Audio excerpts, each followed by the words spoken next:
സുഹൃത്തുക്കളെ, leaves lives and ലിറ്ററേച്ചറിൻ്റെ പുതിയൊരു വീഡിയോയിലേക്ക് സ്വാഗതം. മഴക്കാലമാകുമ്പോൾ ചെടിയെ ഇഷ്ടപ്പെടുന്ന ആളുകൾക്ക് പുതിയ ആശയങ്ങൾ കിട്ടാറുണ്ട്. അതിൽ ഒരു ആശയമാണ് നമ്മളിന്ന് പ്രാവർത്തികമാക്കാൻ പോകുന്നത്. നമ്മുടെ വീടിൻ്റെ മുന്നിലുണ്ടായിരുന്ന റിങ് ഇറക്കിയിട്ടുള്ള ഒരു കിണറിൻ്റെ റിങ് അത് പുനരുദ്ധാനത്തിൻ്റെ ഭാഗമായിട്ട് നമ്മൾ സൈഡിലേക്ക് വെറുതെ അലക്ഷ്യമായി നീക്കിയിട്ടിരുന്നു. അത് കണ്ടപ്പോഴാണ് അതെങ്ങനെ ഉപയോഗപ്പെടുത്താം എന്നുള്ളൊരാശയം വന്നത്. കാർ പാർക്കിങ്ങിലുള്ള സൗകര്യം വർദ്ധിപ്പിക്കുന്നതിന് വേണ്ടിയിട്ടായിരുന്നു നമ്മൾ മുറ്റത്തുണ്ടായിരുന്ന കിണർ സ്ലാബിട്ട് മൂടി അതിലെ ഒരു റിങ്ങിനെ നമ്മൾ മനോഹരമായിട്ടുള്ള ഒരു താമരക്കുളമാക്കി മാറ്റുകയാണ്. അപ്പോൾ അതിനുവേണ്ടി നമ്മൾ മണ്ണൊക്കെ ലെവൽ ചെയ്ത് ഷീറ്റ് ഇട്ട് കൊടുക്കുമ്പോൾ പൊട്ടിപ്പോവാതിരിക്കാൻ വേണ്ടി നമ്മൾ പേപ്പറുകളൊക്കെ വിരിക്കണം. എന്നിട്ട് 3 സൈസിൻ്റെ ഷീറ്റാണ്.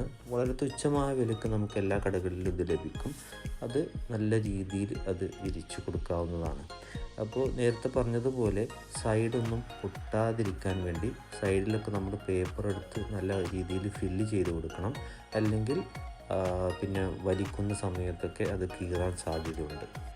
3 മീറ്റർ വീതിയും 3 മീറ്റർ നീളവുമുള്ള 2 ഷീറ്റുകളാണ് നമ്മളിതിൽ ഉപയോഗിച്ചിട്ടുള്ളത്. അതിന് വളരെ നല്ല രീതിയിൽ എല്ലാ ഇടത്തും എത്തുന്ന രീതിയിൽ നമ്മൾ അറേഞ്ച് ചെയ്തിട്ടുണ്ട്. വെറുതെ അലക്ഷ്യമായി ഉപയോഗമില്ലാതെ കിടക്കുന്ന ഒരു റിങ്ങിനെ വളരെ മനോഹരമായിട്ട് ഒരു താമരക്കുളമാക്കി മാറ്റാനുള്ള ഒരു ശ്രമമാണിതെന്ന് പറഞ്ഞല്ലോ.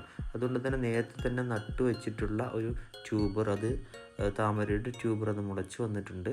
അത് നമ്മൾ അതിലേക്ക് ഇറക്കി വെക്കുകയാണ്. എന്നിട്ട് നല്ലവണ്ണം അതിൽ വെള്ളം നിറച്ചു കൊടുത്തുകൊണ്ടിരിക്കുകയാണ്.